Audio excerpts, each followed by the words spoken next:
Hello viewers.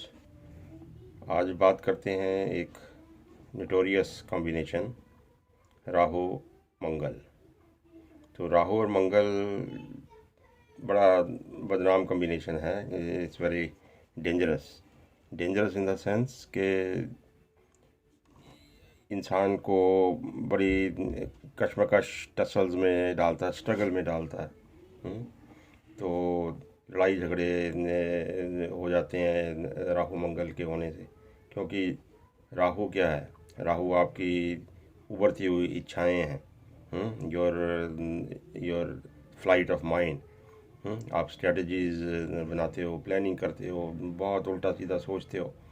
और वो energy जब मंगल के साथ मिल जाती है, मार्स इज एनर्जी, तो वो फिर क्या करवा सकती है? हम्म, तो ब्लास्ट होता है फिर तो। बट कोई कॉम्बिनेशन अपने आप में ऐसा नहीं है कि कॉम्बिनेशन है आपका तो ये आपके साथ ये होने वाला है। तो ये कॉम्बिनेशन को बदनाम करने के बहुत सारे पैंतरे हैं एस्ट्रोलॉजर्स के कि ये कॉम्बिनेशन पड़ा तेरा साथ तो ये हो गया, तेरा ये हो गया। बहुत सारी चीज़ों पे डिपेंडेंट होता है कहाँ कहाँ पे आपका प्लेसमेंट है, क्या दृष्टि है, क्या स्टार लॉर्ड है, क्या सब लॉर्ड है, ऑल दिस थिंग्स मैटर। तो बेसिकली अगर मोटी मोटी बात सोचते हैं कि राहु मंगल पड़ा हुआ किसी भी इंसान के कहीं भी पड़ा हुआ है, तो वो इंसान बेस्ड ऑन उसकी प्लेसमेंट और कौन कौन से कार्य तत्व उसके इन्वॉल्व हैं, उसको देखते हुए कहीं ना कहीं ज़िंदगी में कभी ट्रैप ज़रूर होता है, किसी भी या फाइनेंशियल मैटर में या किसी और मैटर में, डिपेंडिंग ऑन। तो लगता है कि किसी न किसी तरह से मजबूर होकर फंस गया है। तो क्यों होता है वो? एक तो राहु की वजह से अपना माइंड आपकी ऐसी ऐसी स्ट्रेटजी हो जाता है, इधर से सोचो उधर के प्लान बनाओ, ये उल्टे सीधे रास्ते इख्तियार करो। और मार्स आपको हौसला देता है, तो इंसान कर बैठता है। और ऐसे लोग जनरली दूसरे की सलाह नहीं मानते हैं। उनको लगता है जो वो कर रहे हैं कि they are more than confident and they will be able to do it. तो कोई भी काम हो तो सारी उनकी प्लानिंग और सब फिर किसी की नहीं सुनते हैं, अपने उसके हिसाब से ही करके ही दम लेते हैं, फिर चाहे नुकसान हो चाहे उसका फ़ायदा हो।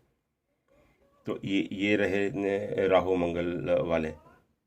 तो अब अंग, अंगारक है, अंगारा है जैसे। अब ऐसे ऐसे नाम देकर इंसान तो डरेगा ही। अंगारा जैसा वर्ड सुन के ही कि पता नहीं क्या होने वाला।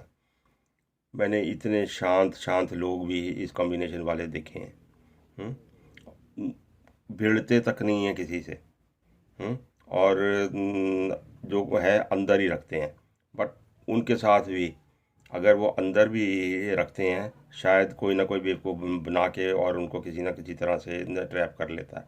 तो बात कहीं से आ जाती है कि आपकी माइंड और आपकी हौसला और एनर्जी जो है ना, ये आपको इस जगह पे ले जाते हैं जो आप सोचते हो ठीक है। या तो आप जनरली आग बबूला रहोगे, हौसला आप में बहुत है किसी भी काम को करने का। तो कोई पर्टिकुलर आई हैव सीन बहुत सारे एस्ट्रोलॉजर्स, बहुत सारी इंडस्ट्रीज और ये उसके साथ जोड़ देते हैं कि ऐसा काम करोगे, ऐसा काम करेंगे, ऐसा काम करेंगे, हैवी इंडस्ट्री से रिलेटेड काम करोगे, ज़मीन से रिलेटेड करोगे। ऐसा कुछ नहीं है। प्रोफेशन के लिए they are so many other things important. तो बहुत सारे अलग अलग काम करने वाले लोगों में ऐसे मैंने कम्बिनेशन देखे हैं। तो कम्बिनेशन इटसेल्फ ना तो डिटरमिन करता है आपका कि क्या आपका जनरल कैरेक्टर रहेगा। जो कॉम्बिनेशन एक्सप्लेन करता है कि भाई इंसान बहुत गुस्से वाला, आग बबूला रहेगा, वो भी नहीं है। तो आप नहीं जज कर सकते। आप इस कॉम्बिनेशन की वजह से ये भी नहीं जज कर सकते कि अगर कुछ बुरा होना तो कब होगा। उसके लिए दूसरी ही चीज़ें हैं देखनी, दशा देखनी पड़ेगी। और कब कॉम्बिनेशन आपका मैच्योर होता भी है कि नहीं होता। तो वो सारी चीज़ें उस चीज़ के लिए रिस्पॉन्सिबल हैं। तो कॉम्बिनेशन से अकेले से कुछ नहीं होता। एक जनरल आपकी मेंटालिटी को डिस्क्राइब ज़रूर कर सकते हैं, बट कौन सी हैपनिंग कब होने वाली है और आप जनरली उस कैरेक्टर के मालिक हैं, नो, ऐसा नहीं होता।